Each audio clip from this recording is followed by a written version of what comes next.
All right. So next we'd like to invite our two brave soldiers, Mike and David from Starleaf.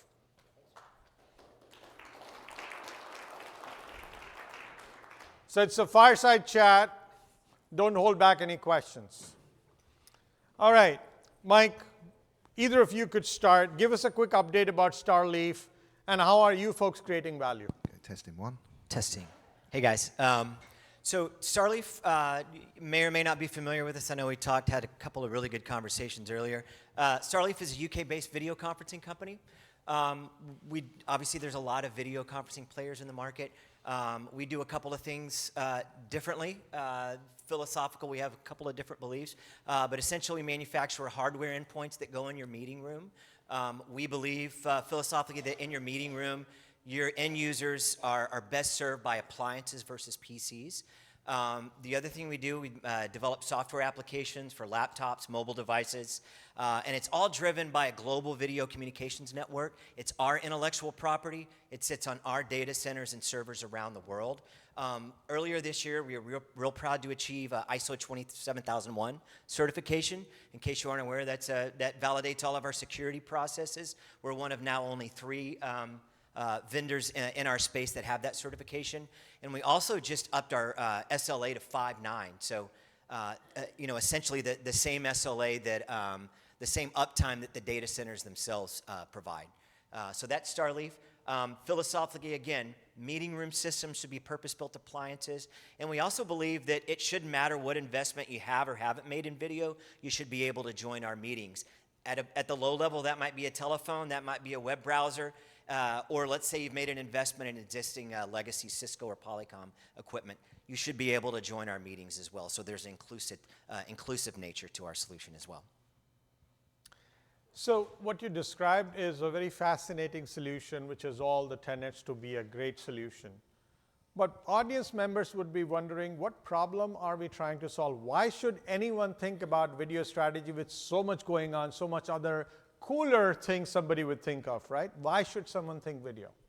Well, let me pick that one up. Let me ask a question back to the audience then. So out of the audience here, Gartner, how much credence do you give to Gartner? Do you look at the Gartner reports when you're just making technology decisions? Do a hands up? Okay. It's interesting because it's taken us a while to get onto the Gartner's radar. As it is one of those things, you have to be engaged with them. But if you go back probably 3 years, Gartner would have said, you really should be having a single platform. Everything should run from one single platform. And so what a lot of people, and I'll give you an example, they deploy things like Skype for Business, Microsoft Teams.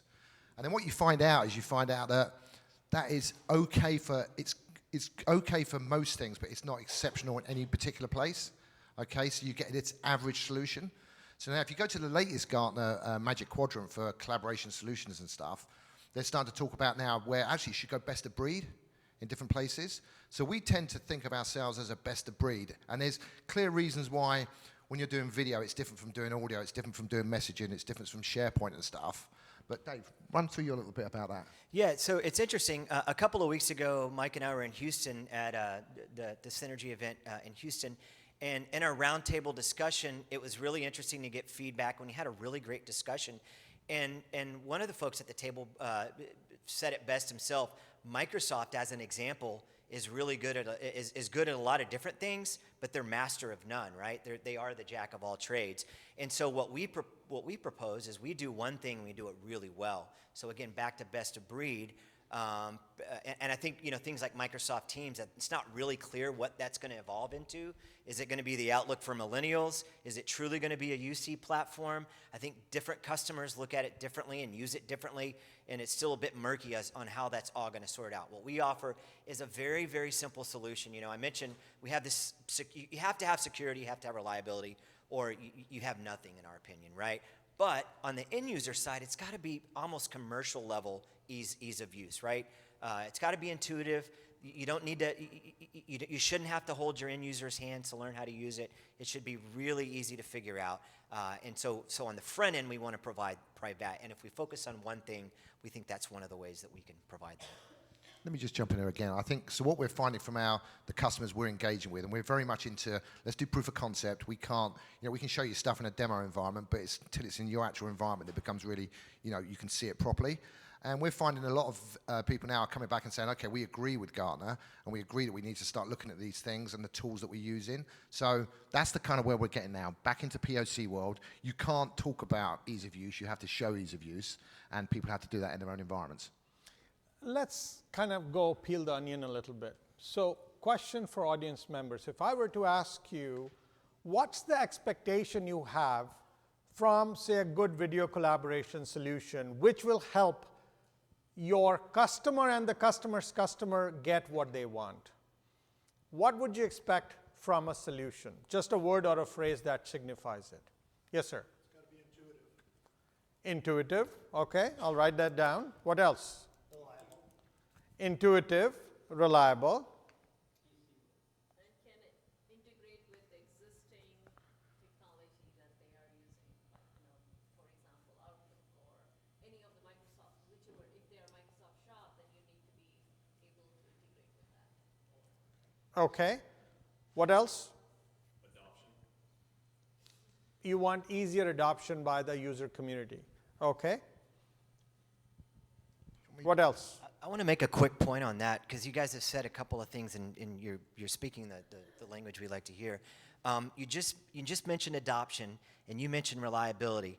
I would posit it's really important to consider how those two play together, right?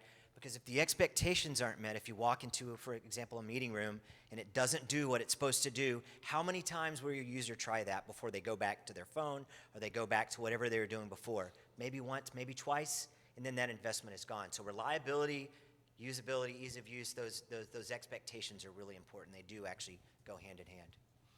What else comes to mind which would be an expectation you'd have from a solution? I got intuitive, it integrates well, adoption, reliability. What else? Cost. Okay. Now, what challenges are you facing which holds us back from being able to get what we want? What prevents it? You said time. Time for?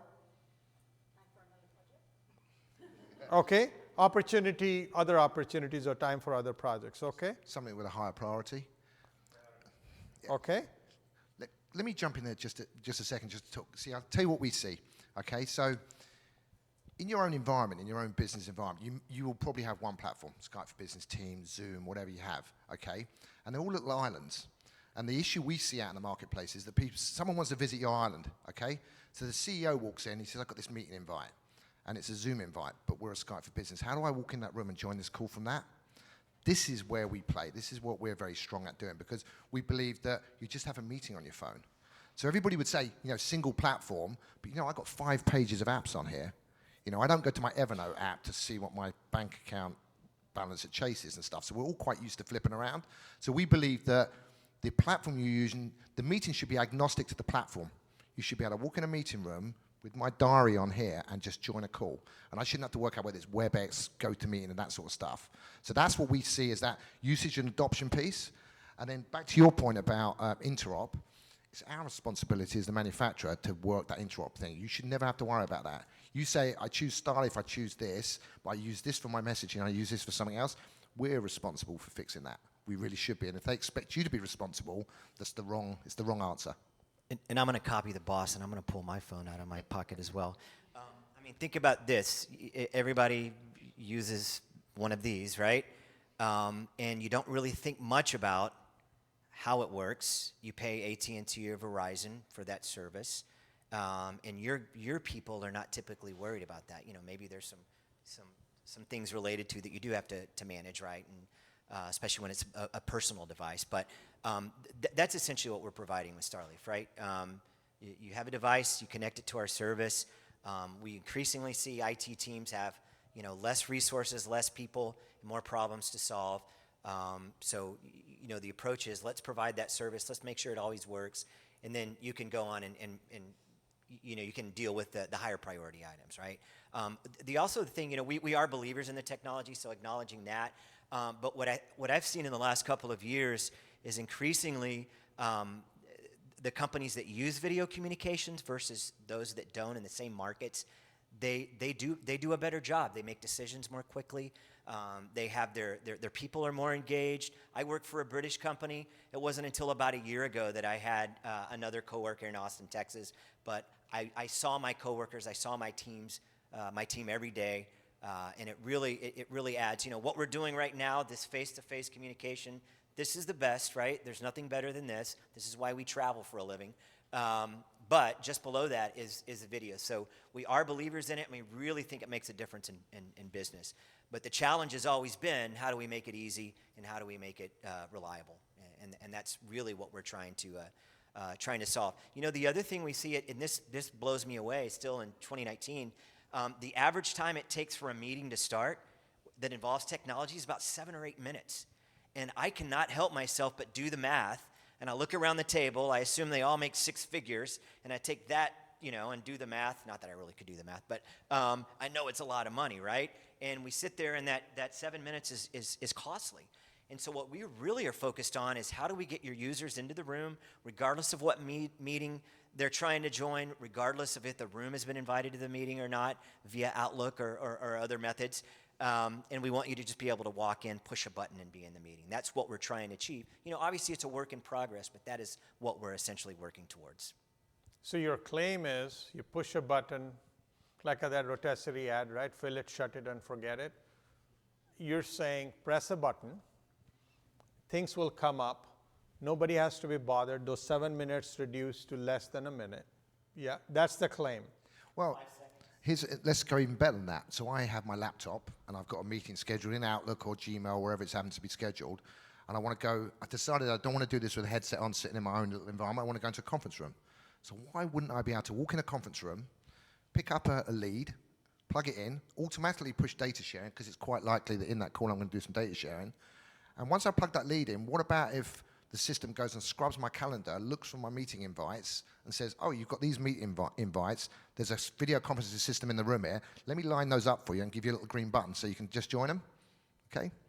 Come and see us outside, because that's where we're at. That's Utopia for us. We can do it at the moment with, we do it with WebEx, BlueJeans, Zoom.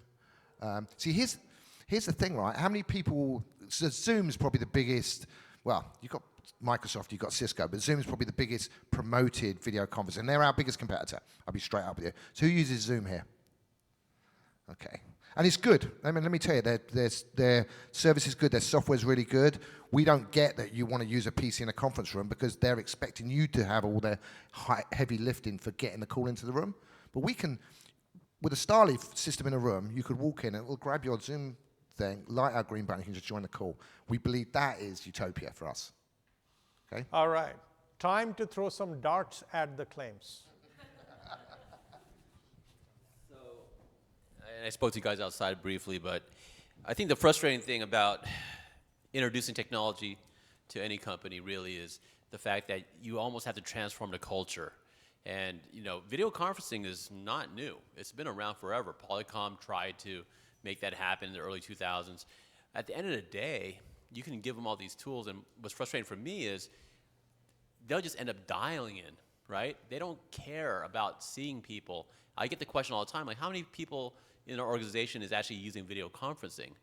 And it's far less than the amount of people that put those little sticky things to cover their webcams, So I guess the question is, how do you get them to buy into using it? Because honestly, I think we're oversaturated with all these different tools today. People can jump into Zoom, to your point, Cisco. They can use Skype, Teams, But, as an IT, head, you don't want to give them the whole world of tools. You got to manage that, because there's a balance between cyber and then what they're actually using. But just sticking to the video piece, how do you see people actually saying, yeah, I'm going to use video for everything? It's definitely a cultural thing, right? I think it's workflow as well. I think so if I put my sales hat on, okay, my sales hat says, and I manage the US for the company, my sales hat says greenfield sites are not for us, okay, because I don't need to go into your environment and create a workflow that you haven't actually got, because you don't use video, so all your process and your workflows without that. So we want to we target areas where people are trying to use video in their workflow, but it's broken. It's not been it. They have no trust left in it. Okay, so that's a good place for us to go. I'll give you an example though. It's funny, we've been doing some work with eBay.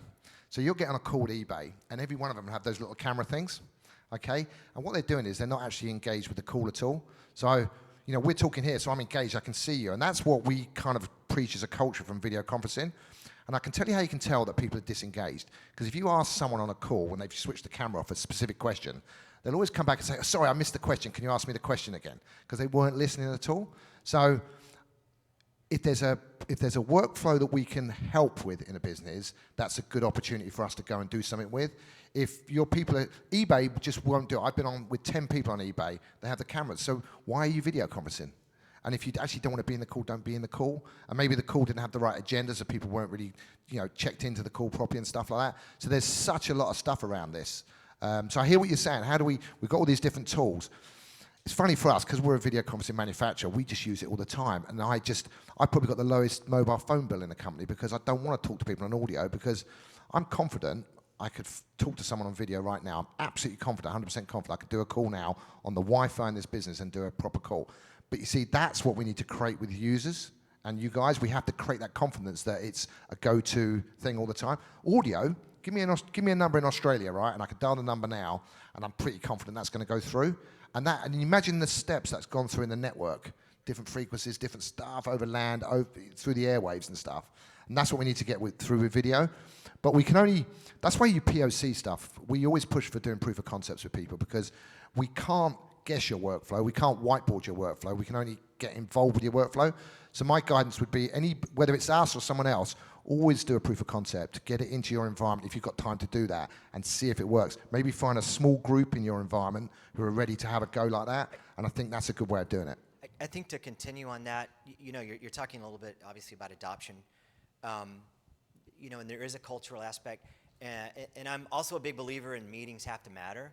If your meeting culture is poor and you have bad meetings that aren't productive and aren't useful and are painful, then it's going to be harder to get people to adopt, you know, to expand that out, you know, to over video, right? But if you have really productive meetings and you have good teams and they benefit from collectively working on problems or solving things together, then it's a little bit easier, I think, to get them to adopt video, because it works in person, so why not expand that out? And I think the other thing I see with adoption, a lot of times from the ivory tower, we make decisions for our end users with maybe not, and we do that as a manufacturer, right? We have a bunch of smart guys in Cambridge who come up with some really cool stuff, and we're like, guys, I don't know if my customers really want that or not. So I think getting the user input, you know, the end user's end user, right? That's the people that you guys support, and what is really useful to them? What is their pain? And I think a lot of times when we get that information, then we can kind of solve those problems a little more effectively and increase adoption. Okay, question. So we are a Microsoft Teams shop, and we have an ecosystem where 70% of our customers and vendors are also on Teams. So that's one part. And with Teams, or with like the Office 365 strategy, you basically bake in the cost for video conferencing and all of that. What is incentive for me to disrupt all of that and move into something that's new, which would force my customers to maybe install a plugin or get onto your tools, right? I mean, what is my incentive to move? Why should I move? Let me answer that for you. So you're sitting there in a complete Teams. Now, Teams doesn't play nice with anything. Okay, anything outside of Teams doesn't play nice with. Teams, Microsoft believe that if you're going on a journey with them, you should stay with that journey, and they don't care about anybody else. So interop is not a word that works well with them. So my question to you is, it depends how collaborative you are outside of your environment. Because as I said earlier, inside your environment, everything works fine. I send an invite out for Outlook, everything just kind of works. But what if you had a customer and you've got customer people want to come in? What if someone gets a WebEx invite and stuff like that? We're finding that because people are adopting more video now, they don't want to have these islands of technology. We need visitors to come in. So, but then you'll meet some companies who just want to do inter-branch video conferencing. They don't want to go outside. You don't federate with anybody within Microsoft, because I'm pretty sure you don't have open federation. If you have open federation, anybody can come into you, okay? But from InfoSec, that's probably not allowed. So we, if I was sitting here and you said, look, we only do 99% of our stuff's inside, I think you're in a fine place, because you've got an ecosystem that works for you. As soon as you want to go outside of the ecosystem, that's where you're going to have trouble. That's where we operate really, really well. Okay, last question here. Well, I was actually going to ask something similar about interoperability, because I'm imagining, like how do you deal with Microsoft, who suddenly yanks the rug out from under people who have been allowed to have a plugin, or then announces that there will be an open platform sometime this summer, but that has passed several months ago and nobody knows when the API is going to be available. So that's the question, because I think you're right. Like, people are using it and they have to be able to do GoToMeeting, Zoom, WebEx, and Teams in a room. So how does it work? You know, and back to this, all related. You know, one thing that we find is, and again, I say we're believers in the technology, and we really are, and that includes if you've got something that's working really well for you. You know, I'm sad I'm not getting the sell, but I'm really happy you're using the technology because I believe in it. And so if it's working really well for you, more power to you. What we find with, in particular with Teams customers, the problem they run into, they may adopt, you know, there's the user that latches on. It was Skype for Business before, now it's Teams. They start to use, there's the power users, and those are the users that just use it for IM and messaging, so there's a little bit of an identity crisis on what it is. But the big problem comes in, we hit some level of critical mass, and now what do we do in our meeting rooms? What do we do to actually make this a useful thing in our meeting rooms? Well, Microsoft's answer is a PC in your meeting room that's running their MTR client, right? And we're going to politely disagree and say that's not the right. I asked some of you guys this question earlier. You know, if I walk you into a meeting room and there is a conference phone and a laptop on the table and I ask you to make a phone call, which one are you going to use? You're going to use a conference phone. You might cite reasons like it's easier to use, there's an expectation that it's going to work, there's an expectation it might be better quality. So the same applies in the video world. So that's the one problem that we run into in the Microsoft space. You want to say something? I was going to say, let me give you an example. We've spent probably about 2 years working with J&J. So J&J have got 5,000 conference rooms around the world, Skype for Business House, everything. So in that sort of environment, we expect some competitive stuff to come in. So Lenovo came in. So with their Smart Hub, which as a standalone unit is quite a cool looking piece of kit. They gave J&J 100 of them. They just sent them a pallet full of these things, said, look, and they're a massive Lenovo house, all their monitors are all Lenovo. That was all going very, very well for them for a while. And then there was a Windows update, which they got no control over because there's no central management in the Lenovo environment in video, because we do that stuff. And you needed the cameras they were using. I'm trying to think, I can't remember who's the cameras. They were using a separate type of camera. There was no driver for it. So 100 systems in all their executive suites all of a sudden stopped. Now, these guys have to go to each one of those, fire it up, download the driver and do that. And it was funny, that was the compelling moment, and then J&J said, right, we're going to go with you. Because we have a management tool, so they can have 5,000 systems all over the world. I could fire up a browser on my phone now and go manage a system in Australia. It's that simple. So there's other considerations. It's the same with Zoom. Zoom say, put PCs in the car. They do something really smart, right? Because the cloud is the easy bit. The service is the easy bit. If they say, you have to get to us, the hard bit's in the conference room or the user actually getting there. But they're saying that's cool. So once you get to their service, it's absolutely fine. Use their software, it's even finer because tightly integrated solutions where using software and a cloud is the right way to do it.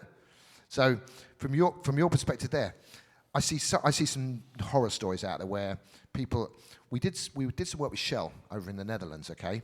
And they early on in Skype for Business, they used to use a whiteboard feature. And Microsoft just switched it off one day. They just switched it off. And when they went and complained about it, they said, well, we didn't really think people were using it, so we switched it off. And they were like, well, we bought hundreds of whiteboards that we interact in this, that, and the other. Okay, so that's the Microsoft world for you. It's a very changing world, isn't it? I'm not going to knock on. We use my desktop's all Microsoft and stuff like that, but do I want that in my conference room and running my conference service? I don't think so. Last question. Compelling solution and offering that you're mentioning. But let's remove your sales hat for a second, okay? It's going to be hard for him. Whatever, try harder. How would you guide the people in the room, the leaders in the room? What kind of questions or due diligence should they do? What kind of questions should they ask from their video communication providers so that for their purposes they pick the best solution, yours or anybody else? So that's what I'm saying, just abstract yourself from your Starleaf logo for a second and guide them. From what I said earlier was, I absolutely think you should POC, okay? There's so many people out here who will have a solution and try and push their solution into your workflow, we have to work with you. So my guidance to anybody would be, on anything video, it's easy to look at brochures, it's easy for people to do demos, soft demos, get the equipment in your rooms and stuff like that. We were there last week with the United Nations doing exactly that. They bought some systems, they've got 300 odd systems, and it's just not working for them. The users hate it. So we were just saying, everybody else is saying, oh, upgrade, do it. We just said, hang on, do a POC. Spend a couple of months making sure it works for your users. Let's pick some different types of users at different places to make sure we got the workflow right, and then we'll talk about how much it costs and whether we're going to sell it to you. Okay, so from my perspective, I would always say to people, do a POC, because that's the way you're going to really see if it's going to work for you. Yeah, I wanted to add to that. So I think I learned this in film school. So I'm obviously putting my degree to use here. But He wasn't a film star. Video, yeah, wasn't a film star. You got to show people versus tell them, right? I can tell you that it's easy to use, but we are really big believers, and let me come show you what it does. And it's really neat. We have a very elegant firewall traversal mechanism. It makes showing up to your site, plugging in, doing video very easy. And so we really like to show versus tell. But it's interesting. You mentioned taking off our sales hat. Actually, the sales hat becomes really useful, because when we're in the field on the ground, that's when we hear from our customers what they want, and we start hearing the same things over and over. As an example, we keep hearing we know this, right? There's multiple platforms out there, right? And we're prodding our product team like, hey, if we could light our green button for any of these meetings, customers and our partners would eat it up and love it. And so we do actually, our sales hat becomes really important, because that's our ear is to the track, and we hear things that the product teams don't hear. So, and we appreciate the questions, and and come by and talk to us, and love to have a conversation. It really is good to hear what you're experiencing and the challenges you're facing. So, Great conversation. Thanks so much again.